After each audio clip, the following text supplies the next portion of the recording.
La entrevista capital.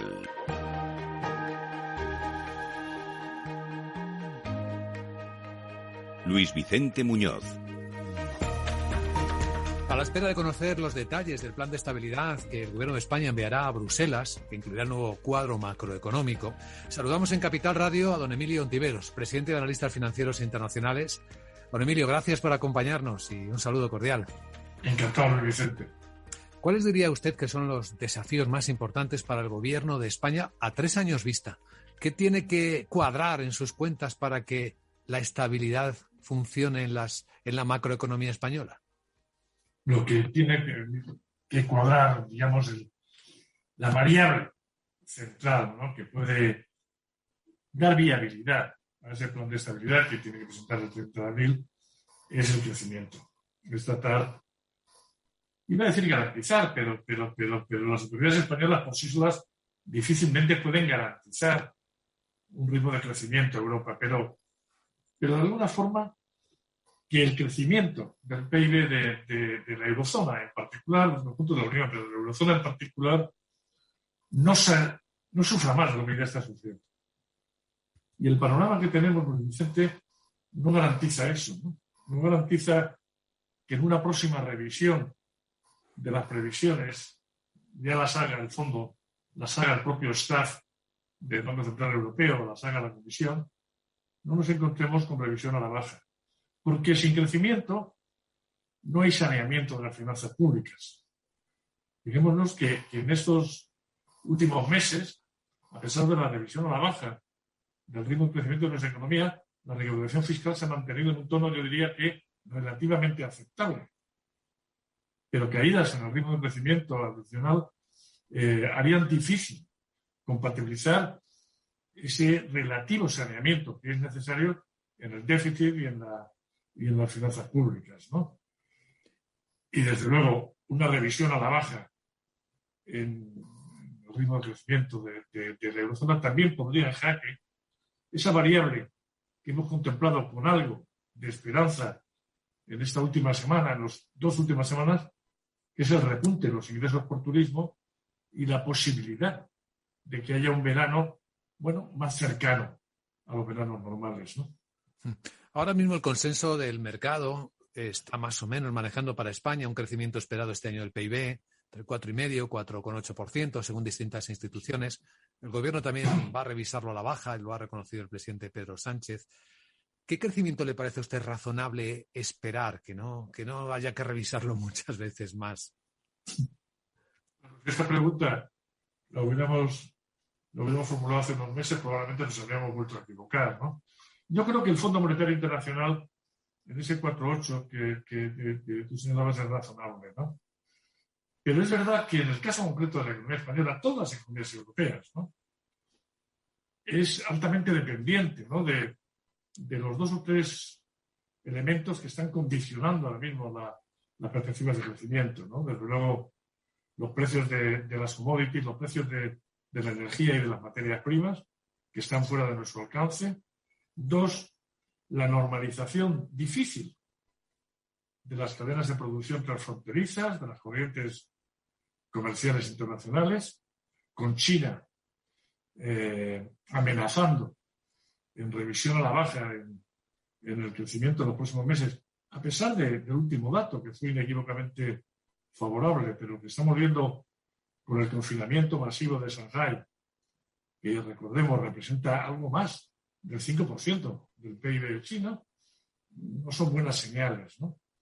Por lo tanto, bueno, me atrevería a decir que efectivamente nos estamos enfrentando a un deterioro gradual de las posibilidades de crecimiento de la economía mundial, donde hay un elemento que en Europa puede tener un impacto diferencial, que es el endurecimiento de las condiciones financieras de las empresas, ¿no? Afortunadamente en nuestro país el nivel de endeudamiento empresarial no es excesivo, pero en el resto de la eurozona es mayor. Y lo que nos queda, desde luego, es un endurecimiento, tanto en las condiciones de precio, las condiciones de tipos de interés, como en las condiciones de plazo. Y que el sistema financiero va a seguir concediendo, ¿no? Por lo tanto, bueno, yo mantendría, por así decirlo, una cierta cautela y firmaría el 4,8 o el 4,5 este año. Te iba a decir también el año que viene, pero tú te ibas a echar a reír, porque claro, en el año que viene la revisión de la baja es mucho mayor. Sí, habrán cambiado cosas para entonces. Entre otras, el Banco Central Europeo habrá dejado de comprar deuda y eso Claro. pues tendrá su impacto también, ¿no? Claro, claro. Y habrá tensado tipos y a pesar del continuado aviso del Consejo de Gobierno, desde luego de la presidenta, pero también hemos visto algunos miembros del Consejo de Gobierno estos días advertir. Una cosa es tensar las condiciones monetarias y otra cosa es entrar en un terreno de fragmentación financiera, de división financiera, en un terreno que pudiera recordarnos aquella división que hubo entre los tipos de interés, recordemos, durante la crisis del 2008-2013, ¿no? Afortunadamente, el celo, yo confío, la atención del Banco Central Europeo a las dichosas primas de riesgo va a garantizar, ¿no? Que no vaya la cosa a mayores. Pero ya hemos visto señales expresivas de lo que el mercado reza, ¿no? Y el mercado reza que la procesión puede ser distinta, desde luego es distinta en términos de inflación, pero puede ser también distinta en términos de crecimiento. España va a seguir teniendo un diferencial de crecimiento significativamente superior al promedio, pero eso no garantiza una convergencia, eso no garantiza esa cuestión central que tú hacías antes, que tiene que ver con la estabilidad en última instancia, ¿no? Deberíamos considerar un elemento importante, se nota ya en el lado político, y es la presión de los ciudadanos molestos por la inflación. Las protestas pueden aparecer, pueden reproducirse, como ha ocurrido en Francia, en España en cualquier momento también, y eso va a presionar a los gobiernos a tomar determinadas decisiones. Así que estamos llevando la conversación a la cuestión de la política fiscal. ¿Qué tipo de decisiones podrían ser favorables o desfavorables para un momento como este? Me explico. ¿Cuáles podrían hacer que la economía se frenase más y cuáles le ayudaría a frenarse menos? ¿Una bajada de impuestos? Bueno, hay una cuestión previa con lo que tú arrancabas, las consideraciones que haces, que es interesante, que es importante, ¿no? Que es hasta qué punto puede haber una tensión, ¿no? Es decir, hasta qué punto la erosión de la capacidad adquisitiva de las rentas, sobre todo las rentas salariales, puede empezar a generar tensiones sociales, ¿no? Y esto nos remite necesariamente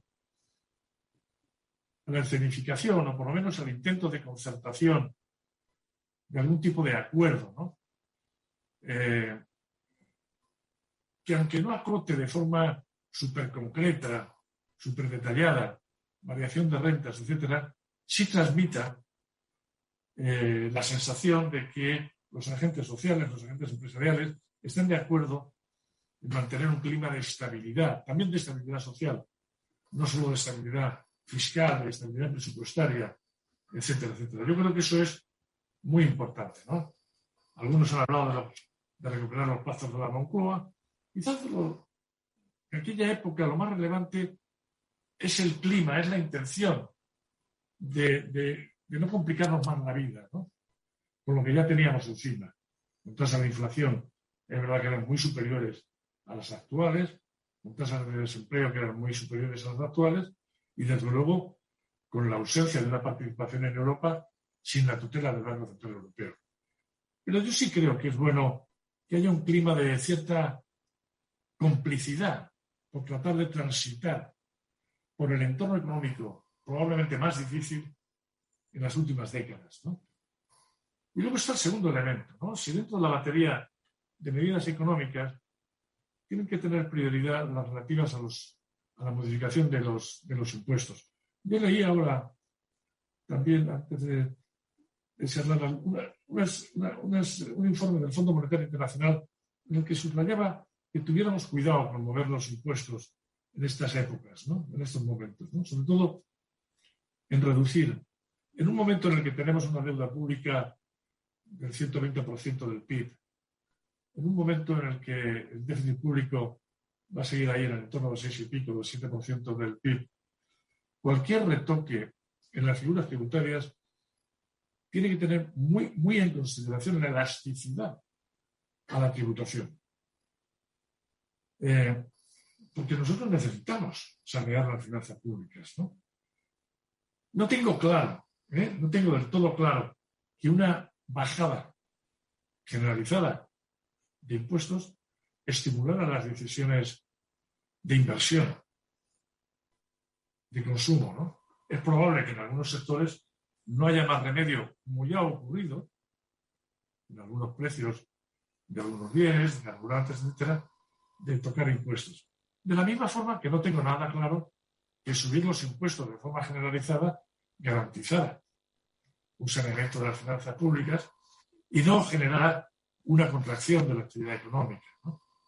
Entonces, yo creo que hay que ser tremendamente cuidadoso ahora, ¿no?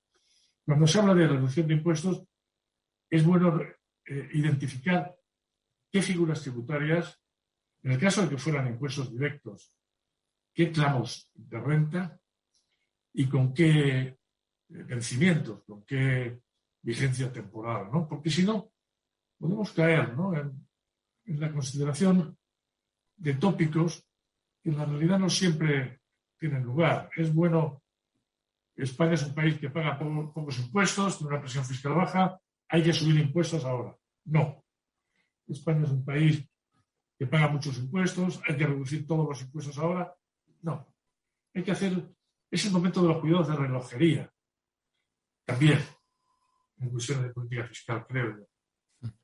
Una última cosa, profesor Ontiveros, sobre algo que la historia económica nos enseña en teoría. Cada vez que se invierte la curva de tipos, cuando el rendimiento de los bonos a corto supera a los de largo, dice que en un año, año y medio viene una recesión. ¿Usted ve ese riesgo en el horizonte? El riesgo existe, Vicente. Si esta pregunta me lo hubieras hecho hace 2 meses, 1 mes y medio, yo te hubiera dicho, bueno. Pero hoy tengo que ser menos cuidadoso, ¿no? Y claro que existe, ¿no? Es decir, comentábamos antes, en Estados Unidos hay colegas, fíjate, Estados Unidos, a pesar de que es una economía en una posición cíclica muy distinta a la de Europa y con un mercado de trabajo bien distinto, etcétera, donde se está hablando ya, dentro de los cons, de los inconvenientes, de los efectos adversos, de ese endurecimiento serio de la política monetaria, la generación de una recesión, ¿no? de una contracción en el PIB durante más de un trimestre, ¿no? Yo confío en que no sea así, que los principales bancos centrales tienen la caja de herramientas bien al lado y pueden tratar de paliar, pero la pregunta tuya, que era muy concreta, ¿existe el riesgo? Sí. No me pidas que asignes probabilidades, pero claro que existe el riesgo de que, sobre todo en algunas economías con menor capacidad defensiva, nos enfrentemos a ritmos de crecimiento negativos. Pues don Emilio Ontiveros, presidente de Analistas Financieros Internacionales de AFI, gracias por compartir su visión en Capital Radio. Deseamos que todo vaya lo mejor posible. Encantado, Vicente.